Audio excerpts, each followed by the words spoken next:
رضي الله تعالى عنها قالت ما كان رسول الله صلى الله عليه وسلم يسرد سردكم هذا ولكنه يتكلم بكلام بين فصل يحفظه من جلس إليه. اللہ کے نبی صلی اللہ علیہ وسلم کی مبارک زندگی کا تذکرہ ہے. کل آپ کا ظاہری حسن و جمال اس کا تذکرہ گزرا، اور وہ حسن و جمال ایسا ہے کہ انسان کے اختیار میں نہیں کہ آدمی ایسا خوبصورت بن جائے، اس کی پلکیں ایسے ہو جائیں، اس کے رخسار ایسے ہو جائیں، اس کے ہاتھ ایسے ہو جائیں، اس کی گردن ایسی ہو جائے. یہ حسن و جمال اللہ کے نبی کا ایسا ہے کہ اس کی کوئی مثال بھی نہیں اور کوئی انسان ایسا اختیار بھی نہیں کر سکتا.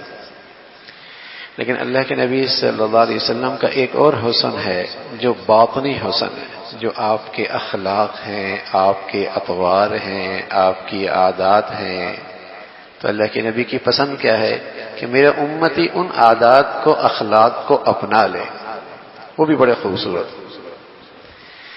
ظاہری حسن بھی مثالی ہے، اور اس خوبصورت سانچے سے جو زندگی نکلی ہے، جو اطوار، جو عادات، جو اخلاق نکلے ہیں، وہ بڑے پرکشش ہیں، بڑے خوبصورت ہیں.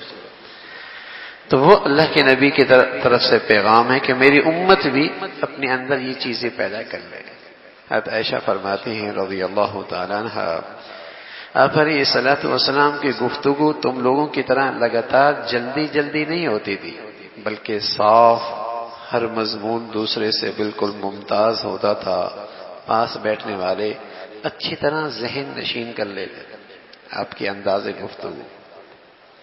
ایک بات کو بس اوقات کئی مرتبہ ارشاد فرماتے تھے تاکہ بات سمجھنے میں آسانی ہو. اور بات ایسی نہیں کہتے تھے کچھ سمجھ میں آئی کچھ نہیں آئی، کچھ الفاظ کٹ گئے کچھ زبان سے نکل آئے. ایسے صاف ہوتے تھے کہ ہر بیٹھنے والا آپ کے پاس اس بات کو بآسانی سمجھ جایا کرتا تھا. حضور علیہ الصلوۃ والسلام کی گفتگو ایسی نہیں ہوتی تھی کہ جلدی جلدی ہو، کچھ سمجھ میں نہ آئے، کچھ آئے کچھ نہ آئے، بلکہ ایسی اطمینان کے ساتھ گفتگو فرماتے تھے کہ سامنے والے اچھی طرح سمجھ جاتے تھے. انس فرماتے ہیں کہ رسول صلی اللہ علیہ وسلم بعض مرتبہ بات حسب ضرورت تین مرتبہ دہراتے، یعنی ایک ہی بات کو 3 مرتبہ دہراتے تھے. ضرورت ہوتی تھی تاکہ ہر آدمی کے ذہن میں یہ بات اچھی طرح بیٹھ جائے.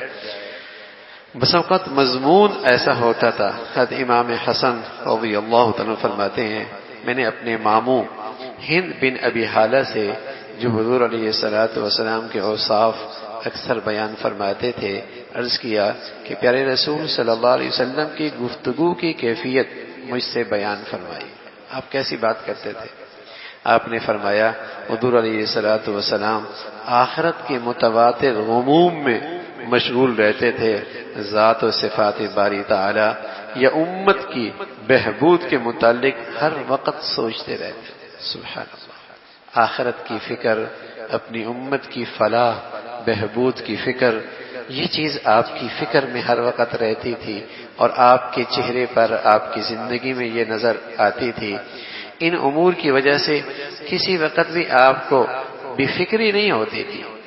ہاں، یا یہ کہ امور دنیا کے ساتھ آپ کو راحت نہیں ملتی تھی، بلکہ دینی امور سے آپ کو راحت اور چین ملتا تھا. جیسے حدیث میں آتا ہے میری آنکھ کی ٹھنڈک نماز کی ہے، میری آنکھوں کی ٹھنڈک نماز میں، یعنی دینی کاموں میں اور دین میں مشغول ہونے سے آپ کو بہت راحت ملتی، اور دنیاوی چیزوں سے آپ کو زیادہ راحت نہیں ملتی. ہمارا ہاتھ تو بالکل ہی اس کے برعکس ہے. اگر آج سیل اچھی ہو جائے، کاروبار اچھی ہو جائے، تب ہماری نمازوں میں بھی خشوع آتا ہے، اور وہاں اگر بازار کا حال ٹھیک ہو تو ہماری نمازیں بھی افراتفری کا شکار ہو جاتا.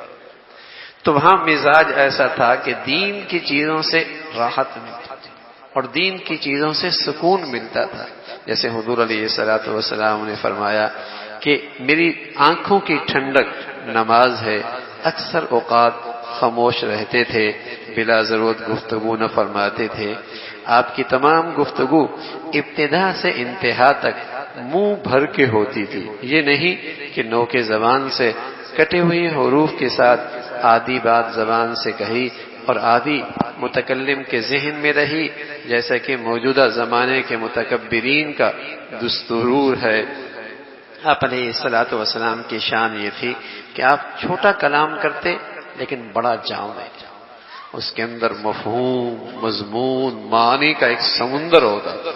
اور یہ آپ کا خاص معجزہ تھا، جوامع الکلم، کلام چھوٹا لیکن بڑا جامع، جیسے کہ کوزے میں دریا کو بند کر.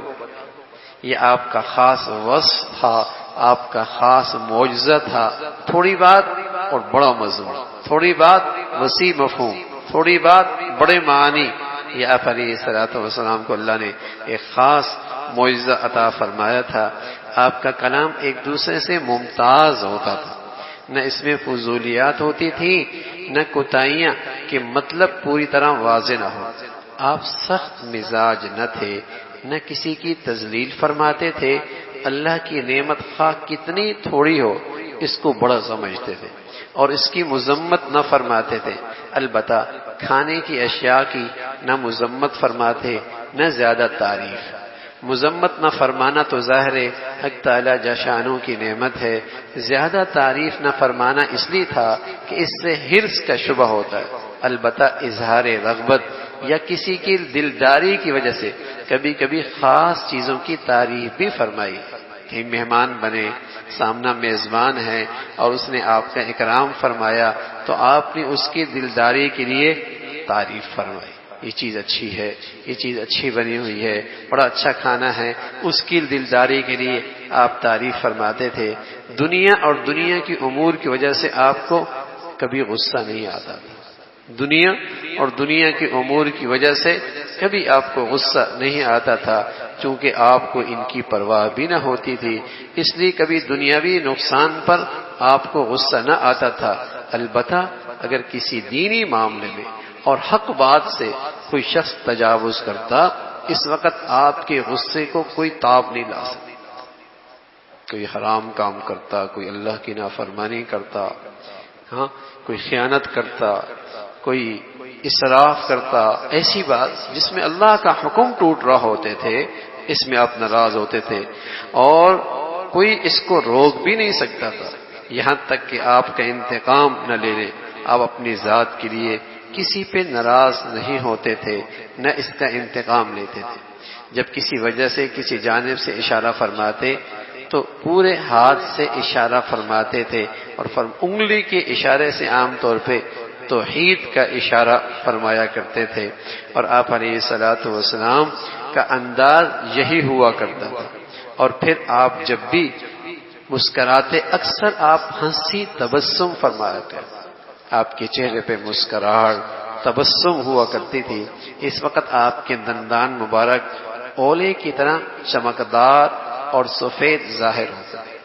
صاف چاند اولے کی طرح وہ چمکتے ہوئے آپ کے دانت نظر آتے تھے صلی اللہ علیہ وسلم. کہ آپ علیہ الصلوۃ والسلام اس انداز سے تواضع سے پیش آتے تھے.